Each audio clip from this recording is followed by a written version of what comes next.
Shalom, selamat malam buat semua saudara-saudaraku, terutama buat pemirsa Hope Channel dimanapun berada. Terima kasih juga untuk kru Hope Channel yang sudah memberikan kesempatan untuk saya pada malam hari ini membagikan kesaksian tentang kehidupan saya, bagaimana Tuhan menolong saya untuk bisa keluar dari penyakit dan sampai hari ini saya tetap sehat. Saya akan memperkenalkan diri saya. Saya Welma Thomasoa, saya berasal dari Ambon aslinya, tapi saya berdomisili di Depok sudah sejak tahun 1993. Saya adalah anggota dari Jemaat Cisalak Pelni, wilayah 11, Conference DKI Jakarta dan sekitarnya. Di sini saya ingin membagikan pengalaman hidup saya, di mana memperlihatkan bagaimana Tuhan menolong saya untuk bisa melakukan segala hal yang ada dalam hidup saya. Saya pertama kali operasi ya, saya waktu itu kejadian perut saya sakit dan dalam pemeriksaan ternyata saya ada kista dan ada miom juga, ternyata ada batu di kantung empedu. Ya, itu terjadi tahun 2005 ya, jadi 18 tahun yang lalu.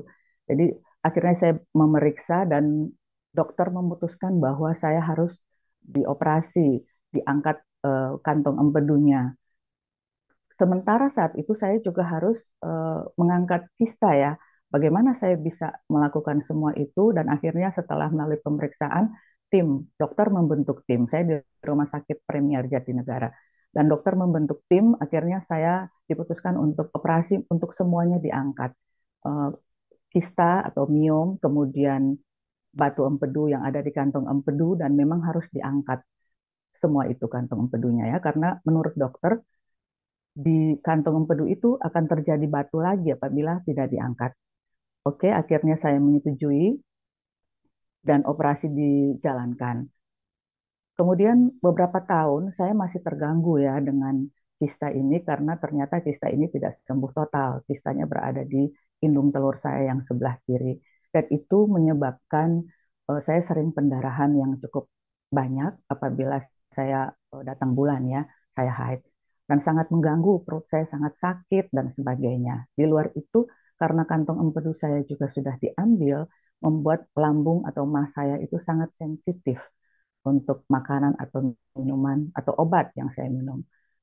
Akhirnya saya capek ya dan saya ke dokter kandungan yang menangani saya bilang, "Dok, saya ingin angkat saja kandungan saya supaya saya tidak lagi dapat haid dan saya juga tidak sakit lagi dan saya tidak pendarahan lagi." Akhirnya dokternya menyarankan, "Oke, kita akan melakukan pemeriksaan." Kemudian beliau memberikan jadwal dan saya melakukan pemeriksaan penunjang sebagaimana yang dilakukan untuk operasi.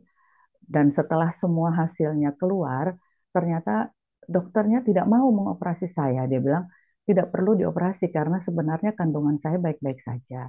Dan saat itu umur saya sudah mendekati 50 tahun, berarti saya sebentar lagi akan menopause dan saya tidak akan haid, berarti saya tidak perlu lagi sakit perut karena kista itu akan mati dengan sendirinya.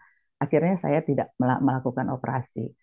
Kemudian saya mengalami COVID waktu itu. Tahun kemarin saya mengalami COVID dan yang sangat menyiksa karena saya ini kan sangat susah untuk minum obat. Setiap obat yang saya minum pasti bereaksi ke lambung saya, sangat sensitif.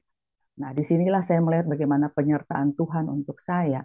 Karena walaupun saya demam dan saya juga di rumah ini saya menjaga mama saya yang lansia dan juga penyakit stroke dan Parkinson, saya harus isoman. Saya isoman di rumah. Dan saya tidak bisa minum paracetamol atau zinc atau macam-macam obat yang dikasih dari dokter untuk COVID waktu itu. Akhirnya saya berdoa, Tuhan tolong saya, karena saya harus melayani mama saya. Dan puji Tuhan, saya hanya minum air putih dan saya minum madu dan saya makan buah dan saya makan sayur dan saya minum susu dan segala macam. Akhirnya memang saya cuma 2 atau 3 hari ya, saya mengalami demam itu dan saya biarkan sampai 1 minggu setelah agak pulih, baru saya periksa kembali ke apa tes PCR dan puji Tuhan saya sudah negatif. Saya melihat bagaimana Tuhan menolong saya, walaupun saya COVID dan saya tidak minum obat yang dikasih, tapi dengan caranya Tuhan bisa menolong saya karena saya harus melayani dan merawat mama saya di rumah yang notabene tidak vaksin karena ada penyakit penyerta ya. Jadi mama saya juga tidak vaksin, juga dengan anak saya yang di rumah. Nah, di sini saya melihat sampai hari ini, Mbak, saya itu tetap menjalani diet ya, karena saya sudah sangat sensitif, jadi saya sangat menjaga makanan. Saya tidak makan pedas, malah makanan sudah saya tidak pernah pakai cabai kalau saya masak, dan saya harus makan makanan yang lunak. Dan saya enjoy dengan kehidupan saya walaupun 17 tahun lebih, hampir 18 tahun saya hidup tanpa kantung empedu. Misalnya kalau kemanapun saya bawa bekal dan makanan itu sangat saya jaga supaya saya tetap bisa sehat dan bisa melayani mama saya, dan kebetulan di gereja saya juga pelayan departemen musik di jemaat saya. Jadi puji Tuhan saya bisa enjoy dengan kehidupan saya seperti ini, melayani Tuhan dan melayani keluarga saya.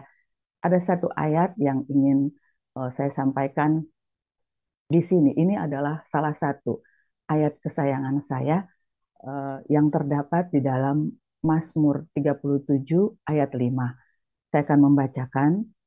Serahkanlah hidupmu kepada Tuhan dan percayalah kepadanya dan Ia akan bertindak.